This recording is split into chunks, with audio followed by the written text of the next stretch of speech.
Hey guys, what's up? Welcome back to my YouTube channel and welcome to my little sewing spot. This is definitely my favorite room in the house. This is kind of like my craft room. I sew in here, I make butterflies in here, I paint in here, I do my nails in here, I do my makeup in here, I film my videos in here, I do kind of everything in this space. But this area specifically is my little sewing corner and I love it so much. It's so great just because of these windows. On days like today, I really like to open up the windows. So if you hear any noises, that's probably where that's coming from. But I thought I would just show you guys a little basic tutorial sewing guide, beginner's guide to sewing basically.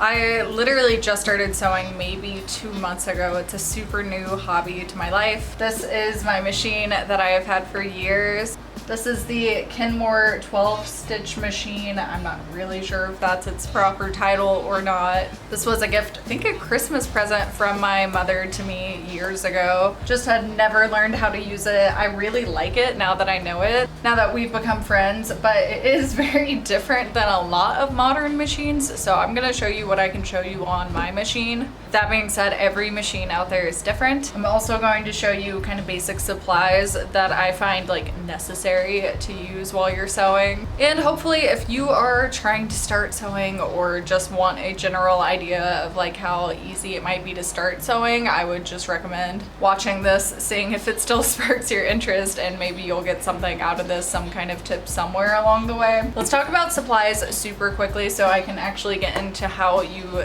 thread a machine, which is arguably the most complicated process of everything. I really recommend, you're gonna want a pin cushion with some pins in it. You can literally find these little pin cushions anywhere and everywhere. I'm very fond of my little pin tomato because my mom had one when I was younger. But I also do have this one.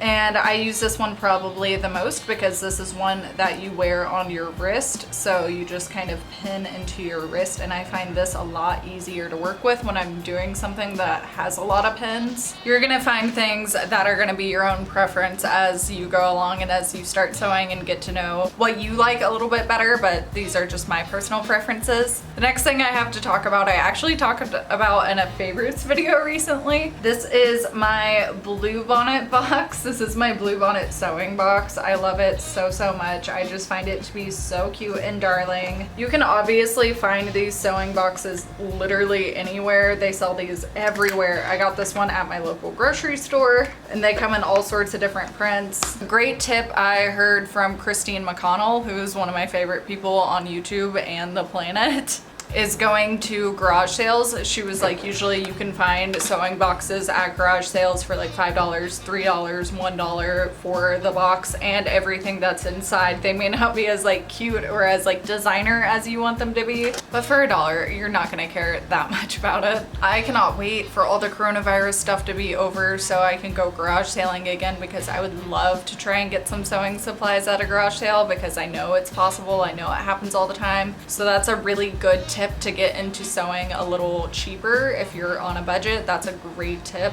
There are always sewing supplies at garage sales, always. You're gonna need some thread, obviously. You can have as many colors as you want, as little colors as you want. I would recommend having black and white. Pretty basic, I know. My dear friend Christine McConnell also recommend getting a good pair of scissors. Now, since I am left-handed, this is especially important. These are left-handed specific scissors and they just feel so satisfying to hold in my hand. I love it. But only ever use these to cut fabric. Don't cut anything else with them. If you cut anything other than fabric with your like fabric shears, it's gonna dull them and you'll have to replace them sooner. So definitely get a good pair of like fabric cutting scissors. You can get them very inexpensively, anywhere from like $10 to $20 for like a good pair of them. For every spool of thread that you buy, you're gonna need what's called a bobbin. Bobbins are these little round metal discs that you basically wind your thread into, and this is the bottom thread that goes in your sewing machine. If you have no idea how sewing machines work, don't worry, I didn't either. There are two threads. There's a top thread and a bottom thread, and they kind of like weave together, and that's how it sews things. I think it's time to show you how to actually thread this machine. I forgot, before we thread the machine, I have to show you how to load a bobbin. So yes, you may have noticed this bobbin is totally empty. They come empty and you load them yourself. They do sell some pre-loaded bobbins, but it's just easier to do it yourself. Every machine is capable of loading a bobbin or spinning a bobbin. Don't know what the proper term for that is. Winding a bobbin? I think that's it. Winding a bobbin. Great job, we're all learning. Okay, so you're going to take your thread and put it on top of your machine wherever that goes. Mine just kind of sits up on top there. A lot of modern day machines have ones where they're laid sideways. Wherever your string goes, get your string on. So you can see these two little metal discs right here. Those are called your tension disc. Every machine has this somewhere. So just pull it nice and taut under your tension disc. Then I'm going to take the thread and thread it up through 2 holes matching them up, so it's going now up and down through the bobbin. Then you take this guy back over here, pop him down into this little bobbin holder. See how I'm still holding on to that loose thread to keep it taut? Then every machine is going to have a function that turns it from a sewing machine to a bobbin winder. Unfortunately, that is different on every sewing machine. So on this one specifically, all I have to do is pop that bobbin over and that puts it into the bobbin winding mode. If I have it over here, it's not going to load this bobbin. So I have to click that into place. A lot of modern day machines use the knob on the side of the machine and you just pop that out and then pop it back in. And then I'm not gonna lie, I'm not the best at this, so bear with me, but you're gonna just start slowly step on the pedal and it's gonna slowly start to wind. So you can see I've barely loaded any onto here. But now that I know it's firmly wrapped around there, I can go ahead and start fully winding it. And just continue to do that until your bobbin is full.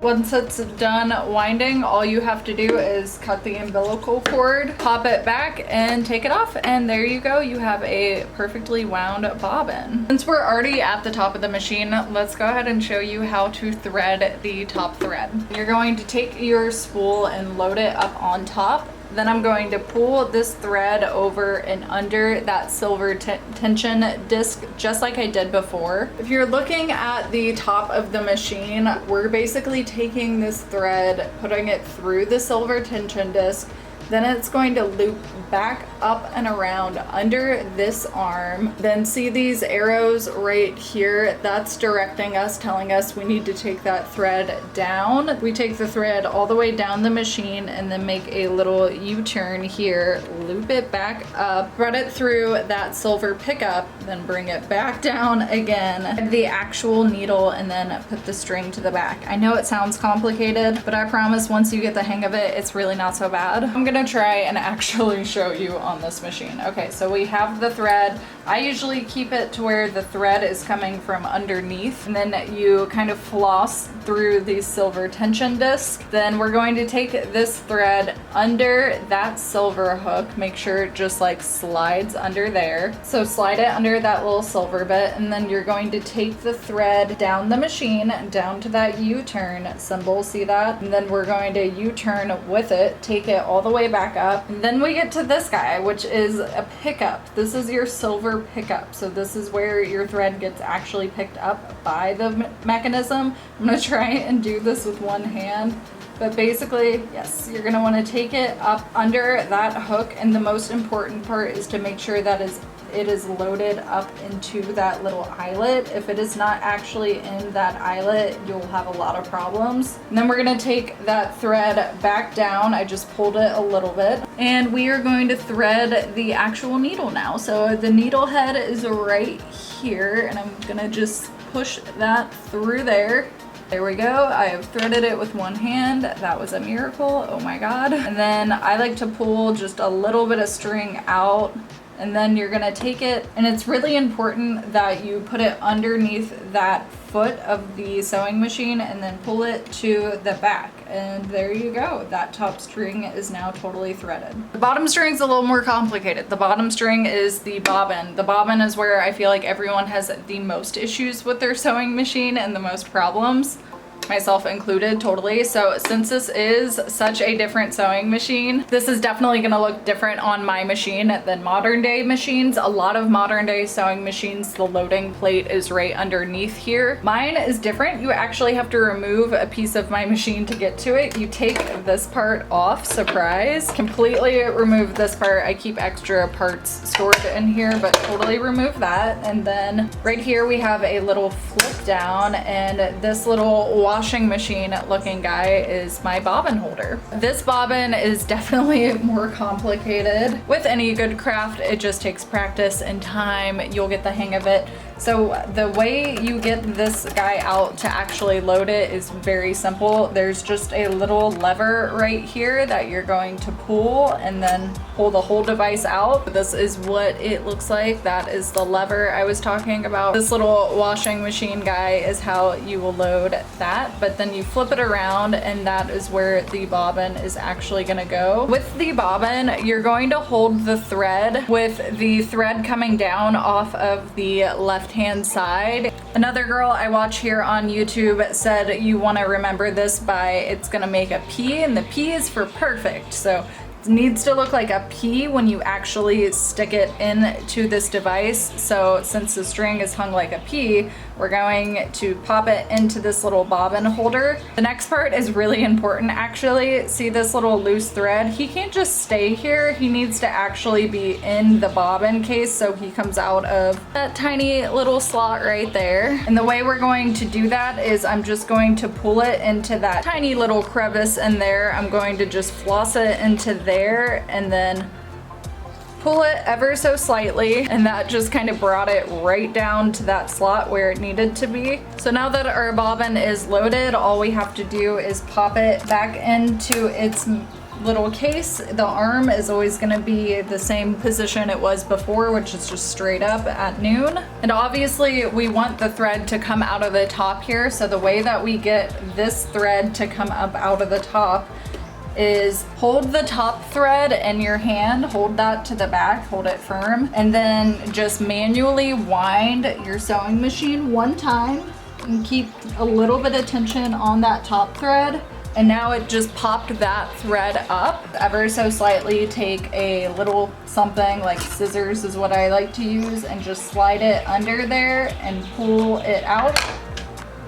And there we go. Now I have both threads up at the top of my sewing machine where they need to be, and I just pull them to the back and the sewing machine is ready to go. There is something I forgot to mention when I was loading the top thread in, and that is this wheel on the side here. This controls the needle. This is how you can manually like sew a stitch and manually run your sewing machine. But it's very important that anytime you are loading a new thread in, that your hook is all the way up at the top of the machine as you sew. This little silver lever, like I said, is your take up lever. So as you sew, that is what's actually going down into the machine and feeding that piece of thread to the bottom.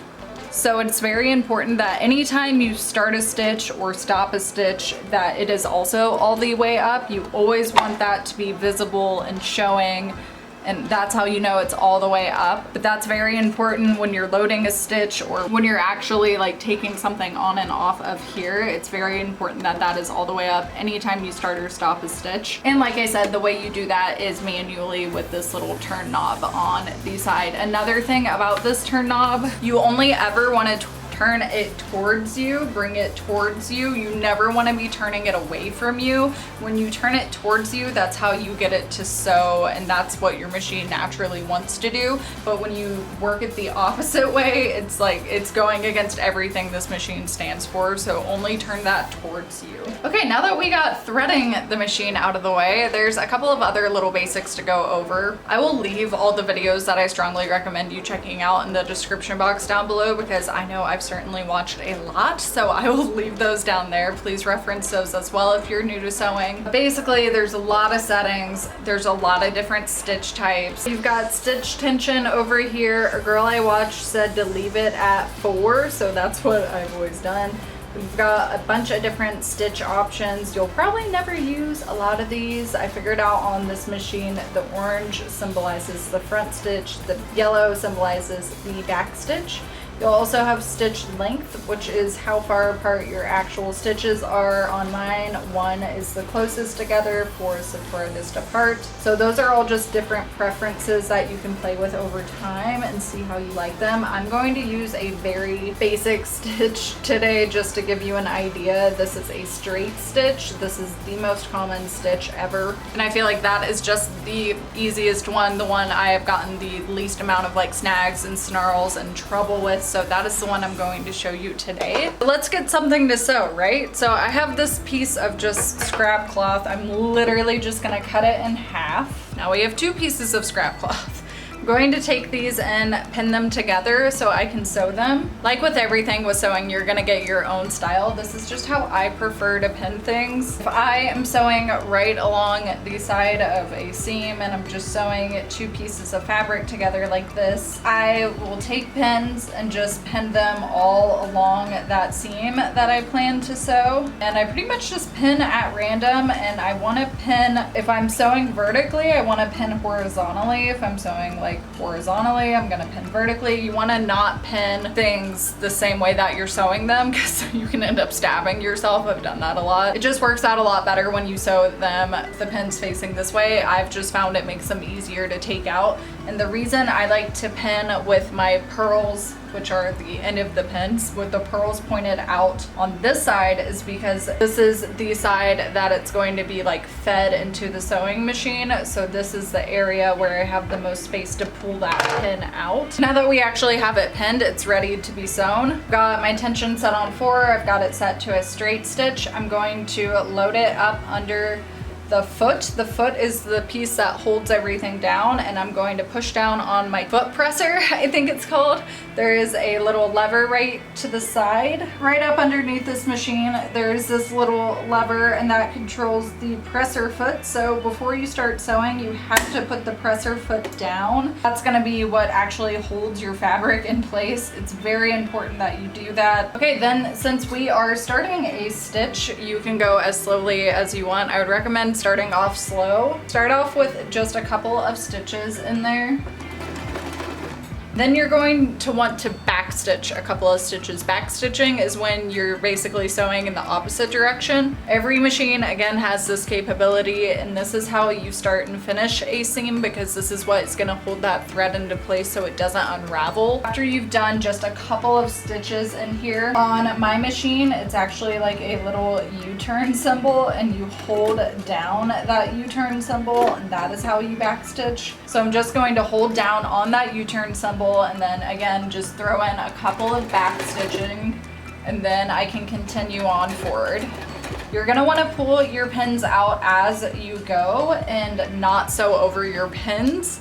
I had heard that before, but I did not know why, so I sewed over my pins for you, and let me tell you, don't do it. You can ruin your machine doing it. What happens is once you actually get to where the pin needs to be removed, needle will push down on that pin, forcing it into your machine, breaking your needle and breaking the pin. It's a bad time. Don't sew over your pins. Remove your pins as you go. And then you pretty much just keep a light pressure on the presser foot and glide it through the machine. If you're trying to get a very, very straight, even stitch, which is what I would love to go for all the time, but I'm not that disciplined yet, a good place to look is on the side of your machine down here when you're sewing to make sure that your cloth is lined up and everything is staying nice and even. That will give you a good representation of how straight your stitch is. But honestly, I'm just like proud that I can sew at all, so I'm not going for perfection with any of my works right now.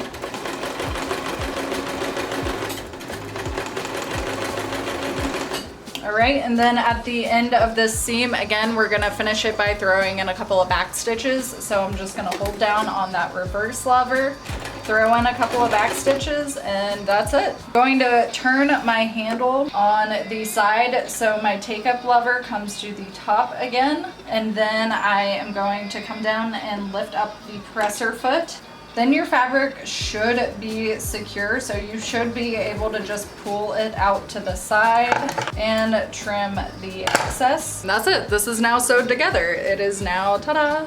It's all sewed together now. Now it's one piece again. There it is, like it's a stitch I sewed. If I was actually sewing this, I would then trim off the excess fabric on the opposite side of this, so it's just a nice, smooth, flat stitch. So that's pretty much it, guys. That is my beginner's guide to sewing. Thank you so much for watching. If you got anything out of this video, please leave a comment down below. If you have any questions, please leave them down below. Like I said, I would highly recommend checking out the videos that I'm gonna leave in the description box because they helped me so much. If you want to subscribe, I put out new videos every single Wednesday. I would love to have you back here. Thank you again for watching. I really appreciate it. I hope you try it out. If you've been interested in sewing for a while, girl, me too. So I'm trying it, and it's difficult, but it's very rewarding at the same time. It's nice doing something and like getting something out of it, like an actual thing. I'm very into crafting lately. I'm becoming 85, don't worry, here I am. Thanks again for being here. I hope you enjoyed this video. I will see you guys next Wednesday. Have a good week. Bye.